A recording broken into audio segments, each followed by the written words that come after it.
अस्सलाम वालेकुम दोस्तों। अच्छा दोस्तों, ये वीडियो मैं चावल के काश्तकारों के लिए एक हंगामी तौर पे आगाही देने के लिए बना रहा हूं। देखिए, जितने भी धान के काश्तकार हैं, चाहे उनकी अभी नर्सरी खड़ी है या उन्होंने नर्सरी को शिफ्ट कर दिया है, ये दोनों तरह के जितने भी हमारे काश्तकार हैं उनको जरा मुतवज्जे होने चाहिए। ये एक हंगामी तौर पर मैं आप लोगों को अलर्ट कर रहा हूं कि एक हफ्ता हो गया हम जिस तरह से फील्ड के ऊपर फील्ड को चेक कर रहे हैं और जिस तरह से ये चावलों के ऊपर हमें मुसीबत नजर आ रही है, पता नहीं आगे हमारी इस धान की फसल के ऊपर क्या होने वाला है।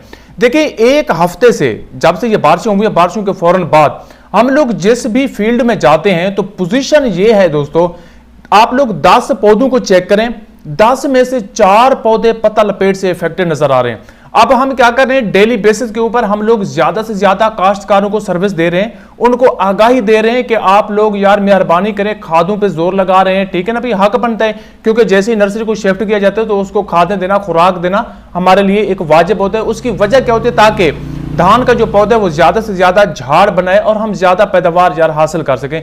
ये हमारे काश्तकार भाइयों के बच्चों की रोजी है और उनके मुस्तकबिल की एक उम्मीद है चावल की जो फसल है, और उम्मीद करते हैं कि इसका अच्छा रेट हो। लेकिन इस इब्तदाई स्टेज के ऊपर पत्ता लपेट का जिस तरह से हमला हो चुका है, ये पोजीशन हमें खतरनाक दिखाई दे रही है। आप जितने भी एकड़ के चावल के काश्तकार हैं, चाहे आप लोगों की नर्सरी खड़ी है या उसको शिफ्ट कर दिए, इस वक्त जरा जाएं तो सही, अपनी फसल को चेक तो करें आप लोग। यहां पे मैं आप लोगों को वीडियो भी ये दिखा रहा हूं। इस वीडियो के अंदर देखें, एक ही जगह के ऊपर जहां पे 10 से भी कम पौधे, वहां पे तकरीबन 4 से 5 पौधे इस पत्ता लपेट से शदीद तरह से अफेक्टेड नजर आ रहे हैं। तो दोस्तों, कहने का मकसद ये है, आप बेशक अपनी फसल को खादें दें, फसल आप लोगों को बाज़ाहिर बेहतरीन और लशगरीन और ताकतवर नजर आ रही है, लेकिन जरा पौधों को करीब जाकर चेक तो करें। आपकी फसल के ऊपर पत्ता लपेट का बड़ा हाईली और शदीद किस्म का अटैक हो चुका है। ये इतना मामूली नहीं है जितना आप लोग समझ रहे हैं, क्योंकि देखिए, एक तो इसका अगीती इब्तदाई स्टेज के ऊपर वक्त से पहले हमला हो चुका है, क्योंकि इसका जो स्टेज है, इसका जो सीजन है वो तो है अगस्त के एंड में, उस वक्त इसका हमला होना था, लेकिन मौसम इसके लिए अभी फेवरेबल हो चुका है, जिसकी वजह से हमारी चावल की फसल के ऊपर पत्ता लपेट का शदीद हमला हुआ है। अब ये क्या करता है भाई, हमें क्यों इसके ऊपर तवज्जो देनी चाहिए इब्तदाई स्टेज के ऊपर खास तौर पर। देखिए, इब्तदाई स्टेज चावल के पहले जो 30 दिन होते हैं बड़े इंपॉर्टेंट होते हैं। उसकी वजह क्या होती है कि हमने चावल के पौधों से शगुफे लेने होते हैं, ज्यादा से ज्यादा खुराकें देते हैं ताकि चावल के अंदर ज्यादा खुराक बने और वो ज्यादा शगुफे पैदा करे। अब चावल के पौधे के अंदर खुराक बनाने का कौन सा हिस्सा होता है भाई? जड़ें तो खुराक लेती हैं, खुराक बनती कहां है? पत्तों के अंदर बनती है। पत्तों के ऊपर पत्ता लपेट का हमला हो चुका है, जो पत्तों को रब कर रहा है, डिस्टर्ब कर रहा है, उनको जख्मी कर रहा है और उनको ऐसे जो है ना सक कर रहा है, चूस रहा है। पत्तों के अंदर खुराक नहीं बन पा रही। अब ये खुराक अगर नहीं बनेगी तो खुराक पौधे को नहीं मिलेगी।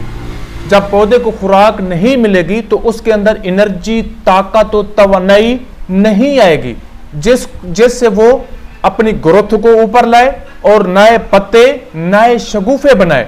ये बहुत खतरनाक स्टेज के ऊपर पत्ता लपेट का हमला शुरू हो चुका है, क्योंकि देखिए, जब बाद में होता है ना, उस वक्त शगुफे निकल रहे होते हैं यार, सीटों की तादाद हम लोगों ने वसूल कर रही होती है।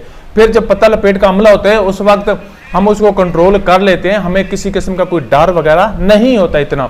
लेकिन इब्तदाई स्टेज के ऊपर ये डर आप लोगों को होना चाहिए। एक पौधा जो 40 बच्चे पैदा करता है, उसके ऊपर अगर पत्ता लपेट का हमला हो जाता है तो वो 40 की बजाय 20 पौधे नए पैदा करेगा, यानी कि 20 पौधे एक पौधे से आप लोगों के कम हो चुके हैं। ये सोचें, एक एकड़ में कितना सिट्टों की तादाद कम होगी और कितना पैदावार में कमी आएगी। तो दोस्तों, कहने का मकसद यही है यार, मेहरबानी करें, अपनी चावल की फसल के ऊपर नजर दौड़ाएं। जहां पे नर्सरी खड़ी है आप लोग जाके चेक करें, आपकी नर्सरी के ऊपर भी पत्ता लपेट का हमला होगा, ये नजर आएगा आप लोगों को। आज जाके आप लोग चेक करें। और अगर चावल की फसल आप लोगों की नर्सरी को शिफ्ट कर दी है, अगर आगे जो फसल है वो 10 दिन की है, 15 दिन की है या 20 दिन की है, आप जाए चेक करें, उसके ऊपर पत्ता लपेट का हमला हो चुका है। इसको अभी कंट्रोल करने की कोशिश करें, इसके ऊपर स्प्रे करें पहले फौरन, उसके बाद दूसरे दिन जहर भी इसको जो ना अपनी फसल को दे दें, क्योंकि जहर का जो असर होता है वो 8वें दिन होगा। स्प्रे करेंगे तो वक्ती तौर पे इसका खात्मा हो जाएगा और पत्तों की जो मजीद इसका नुकसान शुरू कर रहा है ये रुक जाएंगे। क्योंकि आजकल हम ज्यादा से ज्यादा यार काश्तकारों को मिल रहे हैं, उनको आगाही दे रहे हैं। हमारे काश्तकारों को पता ही नहीं है, वो सिर्फ फसल के कलर को देख रहे हैं, हमारी फसल टैट है, फिट है, खुराक पे जोर दे रहे हैं। लेकिन यार उसके ऊपर देखें तो जब हम उसको दिखाते हैं कि यार आपके लोगों की फसल के ऊपर तो ये मामला हो चुका है, फिर उनके दिल पे एक खंजर चल जाता है, फिर उनके जहन पर क्या सोच उठने लगती है और फौरन उसको कंट्रोल करने की कोशिश करते हैं। क्योंकि यार हम भी यही कहते हैं, क्योंकि हमारा फर्ज बनता है, ये हमारे काश्तकारों के बच्चों की रोजी है यार, हमारी रोजी है, हमारे पाकिस्तान की मुआशरत की रीढ़ की हड्डी है चावल की फसल। तो दोस्तों मैं उम्मीद करता हूं आप लोग मेरी इस वीडियो को देखकर अपनी फसलों का लाजमी इस वक्त मुआयना करेंगे और इस पत्ता लपेट खतरनाक बीमारी को कंट्रोल करने की कोशिश करेंगे। अगर तो दोस्तों मेरी ये वीडियो पसंद आई है तो मेरे इस चैनल को लाजमी सब्सक्राइब कीजिएगा और इस वीडियो को ज्यादा से ज्यादा लोगों तक फैलाएं। शुक्रिया।